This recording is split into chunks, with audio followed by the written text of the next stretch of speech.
الحمد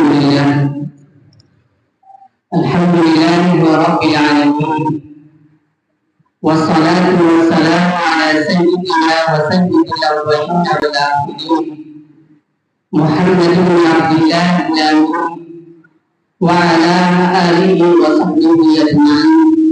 أما بعد، أعوذ بالله من الشيطان الرجيم. بسم الله الرحمن الرحيم. وفي ذلك فليتنافس المتنافسون. صدق اللہ العظیم. شہنشین پر جلوہ فروز اساتذہ کرام اور برادر اکبر شیعہ صاحب اور ہمارے عزیز طلبہ،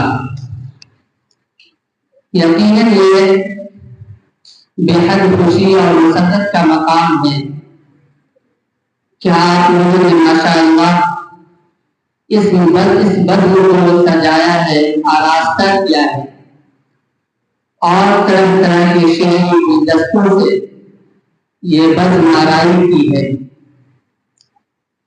یقیناً یہ اس ناظر علمی میں یہ ہمارے لیے کوئی نیا یا کوئی نئی بزم نہیں ہے. ہم اسی بزم سے اٹھے ہیں اور پھر یہ دوبارہ لوٹ کر آئے ہیں.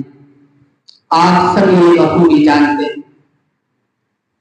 عزیز طلبہ، الحمدللہ، اور اس بات پر میں اللہ کا بے حد شکر ادا کرتا ہوں کہ ماشاءاللہ آپ لوگوں نے مجموعی طور پر بہت معیاری اشعار کا انتخاب کیا اور اچھے اشعار پڑھے. کہیں کہیں مجھے بحیثیت حکم اور بحیثیت ادب کے طالب علم کی محسوس ہوا کہ آپ کے اشعار میں وہ شستگی اور شائستگی نظر نہیں آئی جو ایک ادب کے طالب علم میں ہونی چاہیے. یقیناً مجموعی طور پہ آپ سب کے اشعار بہت معیاری تھے. کہیں کہیں یہ چیز مجھے محسوس ہوئی جیسے آپ سمندر کو دیکھیے تو اس میں بہت سارے دریا کر ملتے ہیں، اور جب دریا کے پانی سمندر سے ملتے ہیں تو ہر دریا کے پانی کی رفتار الگ ہوتی ہے، اور اس پانی اس رفتار میں اس کی ایک مخصوص نغمگی اور ایک شائستگی ہوتی ہے، اور ہر دریا کے پانی کی روانگی الگ ہوتی ہے. کسی کی روانگی میں جوش ہوتا ہے، کسی کی روانگی میں شائستگی ہوتی ہے، کسی کی روانگی میں دلکشی ہوتی ہے. اسی طرح آپ کا یہ مجموعی مظاہرہ بہت بازو رہا کہ کسی کے اشعار میں شائستگی نظر آئی، کسی کے اشعار میں دلکشی نظر آئی، کسی کے اشعار میں ادبی پیغام نظر آیا، تو کسی کے اشعار میں فکری عروج دیکھنے کو ملا.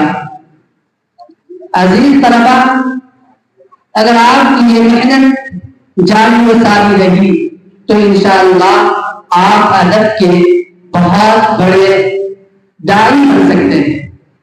ایک اور بات بطور خیر خواہانہ انداز میں آپ کو بتانا چاہتا ہوں کہ آپ کا معیار ان یوٹیوبرز اور ان بازاری کو شاعر کی حیثیت کا نہیں ہے، بلکہ آپ دنیا کو ایک انداز، ایک طریقہ اور ایک سلیقہ دینے والے، آپ دنیا کو ادبی ذوق دینے والے، آپ دنیا میں اس زبان کے آپ داعی کرنے والے ہیں جو مشک و عنبر سے دھلی ہوئی زبان ہے، جس نے ہندوستان اور بر صغیر میں اس زبان نے جو انقلاب برپا کیا ہے. اگر آپ اس زبان کی تاریخ کا مطالعہ کریں گے تو آپ کو اندازہ ہوگا کہ اس زبان نے کتنی بڑے بڑے ادیب،